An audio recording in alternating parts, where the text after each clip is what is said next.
নাটোরের গুরুদাসপুর বাজারের সার্বজনীন দুর্গা মন্দিরে অনুষ্ঠিত হল বাসন্তী উৎসব।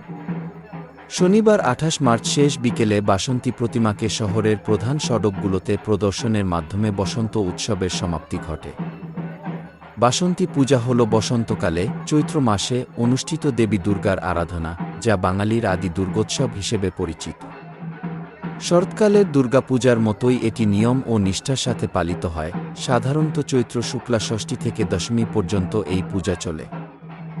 পুরাণ অনুসারে রাজা সুরত মেধামুনির আশ্রমে প্রথম এই পূজা শুরু করেছিলেন। শারদীয় দুর্গোৎসবের তুলনায় এই পূজার প্রচলন কমে গেলেও এটি বাঙালি হিন্দুদের কাছে একটি পবিত্র ও গুরুত্বপূর্ণ উৎসব। এরই ধারাবাহিকতায় গুরুদাসপুর বাজারের দুর্গা মন্দিরে উপজেলার বিভিন্ন প্রান্ত থেকে আগত ও স্থানীয় সনাতন ধর্মাবলম্বীদের আরাধনায় মিলন মেলার উৎসব চলে। মন্দির প্রাঙ্গণে বিভিন্ন ধরনের খেলাধুলা ও শিশু কিশোরদের নাচ গান আগত অতিথি ও স্থানীয়দের মাঝে আনন্দ ছড়িয়ে দেয়। মন্দির কমিটির নেতৃবৃন্দ এই উৎসবকে ঘিরে চৈত্রের শুক্লা ষষ্ঠী থেকে দশমী পর্যন্ত ব্যাপক উৎসব মুখর পরিবেশে পূজা সম্পন্ন করেন।